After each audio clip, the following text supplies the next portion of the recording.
Origin Vance。說真的，你今天覺得累嗎？我指的不是那種去健身房狂操2小時，剛跑完馬拉松的身體酸痛哦，而是那種從骨子裡透出來的，覺得靈魂快要被掏空的浩劫感。在我們現在這個社會，每個人好像都在拼了命的維持一種完美人設。我們被現代那種無孔不入的奮鬥文化推着往前走，在職場上必須假裝自己無所不知，在社群媒體上還要展現那種毫無瑕疵的精緻生活。我們等於是把最沉重的面具死死地焊在自己的臉上，生怕只要露出一點點的疲態或是犯個小錯，就會被這個世界無情淘汰。如果你現在心裡想着天哪，這根本就是在說我，請相信我，你絕對不孤單。所以停下來問問自己，你是不是早就厭倦了這種假裝完美的遊戲？嗨，最近好嗎？我是 OV， 帶你用游俠之眼看穿世界。歡迎來到 OV 的原力游俠之旅頻道。今天我們要透過這場深度的解析，來進行一次跨越了500年的靈魂手術。我們要一起切開那些壓得我們喘不過氣的虛偽，把那個最真實、最放鬆的自己給找回來。今天帶領我們進行這場手術的導師，絕對是一位你意想不到的人物——米歇爾的蒙恬。老實說，他簡直就是16世紀哲學界的自拍始祖啊！蒙恬是個含着金湯匙出身的貴族，當過市長，也當過法官，履歷超級漂亮。但他做了一件超硬核、跌破眾人眼睛的事情。在他38歲那年，明明是事業最巔峰的時候，他老兄居然直接辭職不幹了。他跑到自己領地的一座圓塔書房裡躲起來，開始每天觀察這個世界上他最感興趣，但也可能最無聊的題材，也就是他自己。你可以想象一下，他在他的名著《隨筆集》的序言裡寫下了一句非常霸氣的話：讀者，這是一本誠實的書，我就是我書中的題材。你要知道哦，這在當時那個年代是多麼激進的舉動。在那個大家都在高談闊論上帝的旨意啊、宇宙的真理啊的時代，蒙恬居然在書裡面巨細靡遺地分享他今天愛吃什麼，他的腸胃消化到底順不順暢，他上廁所的習慣，甚至是他日漸衰老的身體。他完完全全就在過度分享，把最真實、最不加修飾的自己攤在陽光底下。這就非常有趣了。你試想一下，如果把蒙恬丟到我們這個時代，他絕對不可能是那種發布精修過、套滿濾鏡帥照的百萬網紅。比起那些完美無瑕的肌肉線條和精緻的下午茶擺盤，他的動態更新大概會是早起口臭超嚴重，頭髮跟鳥巢一樣，而且我剛剛又拉肚子了。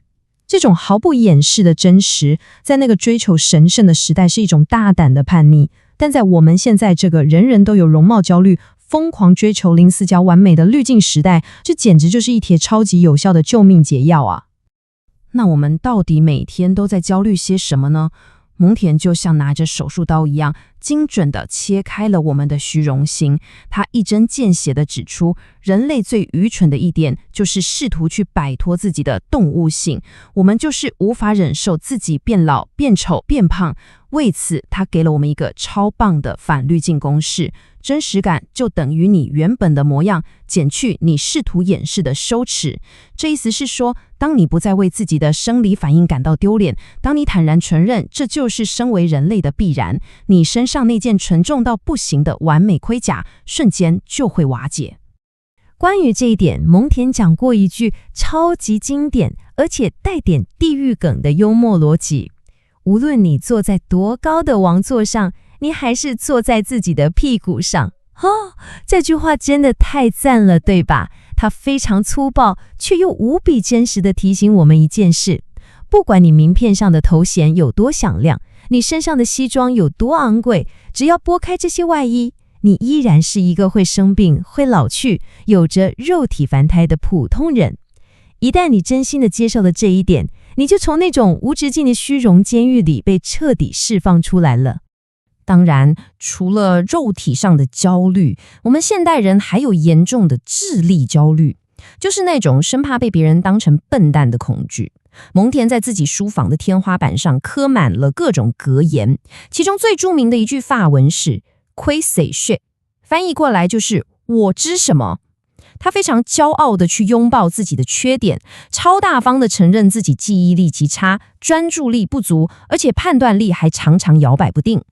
人家蘇格拉底說我知我無知，而蒙恬呢，他是直接把這種無知變成了一種超級放鬆、毫無包袱的生活態度。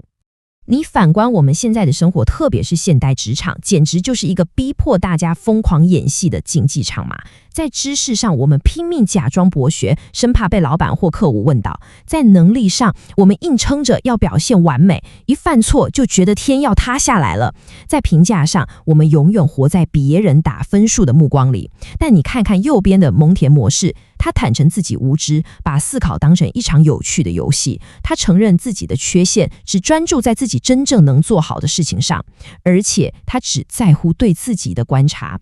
蒙恬親身證明了，那種死撐着要維持形象的偽裝，才是害我們每天焦慮到失眠的真正根源。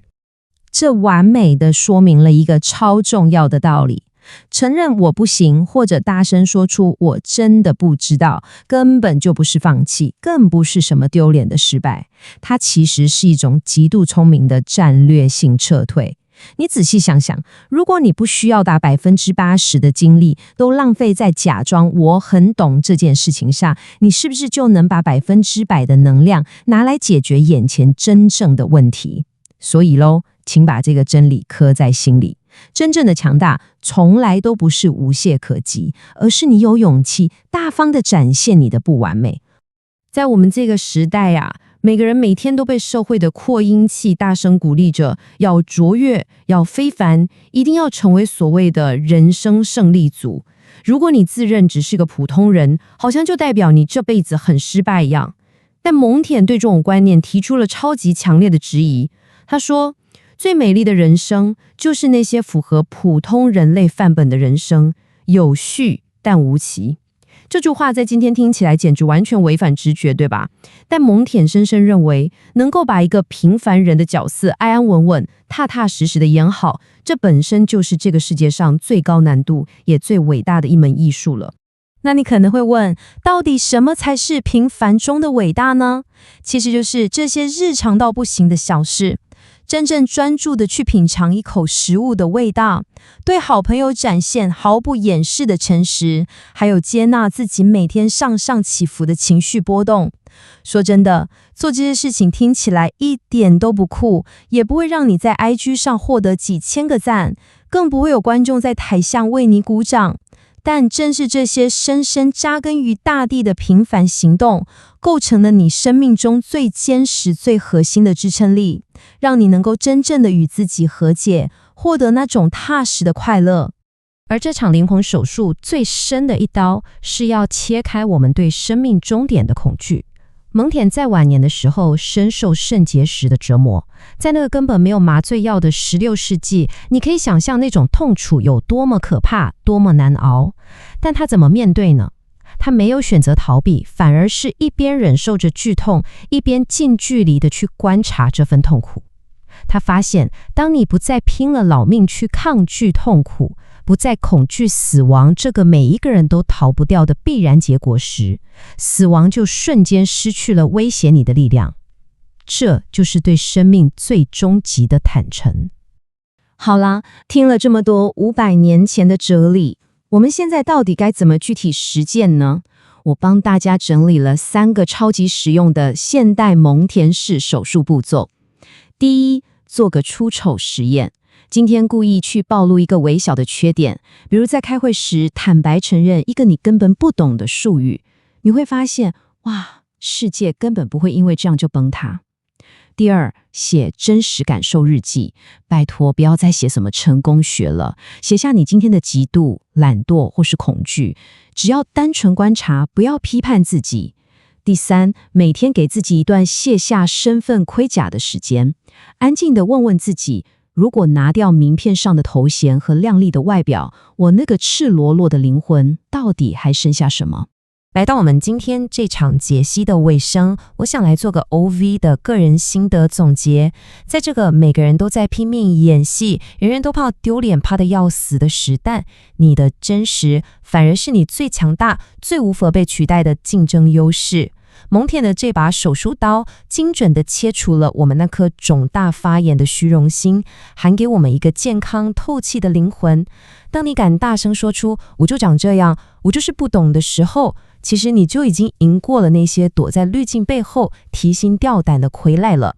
請記住，平凡才是人類文明最高級的境界。最後，我想問大家一個問題，也邀請你一起做一個深刻的小挑戰，當做今天留給你的思考題。請你在心裡，或者直接在我們的留言區寫下一個你一直以來超級怕被人發現的缺點或失敗。寫下來之後，請對着自己大聲說：“這就是我，這沒什麼好丟臉的。”好好感受一下，當你說出這句話的那個瞬間，肩膀上的重量是不是突然輕了許多？原理遊俠之旅不只是我們的旅程，更是我們的歸宿。訂閱、按讚、開啟小鈴鐺，加入我們共同的會員，超級感謝！我們在一起冒險，體驗這個世界。我是 OV， 期待看到你的留言回饋。朋友，我們下一場旅程見，期待與你相見。最後我想跟大家說，看到影片的你是我們的遊俠夥伴。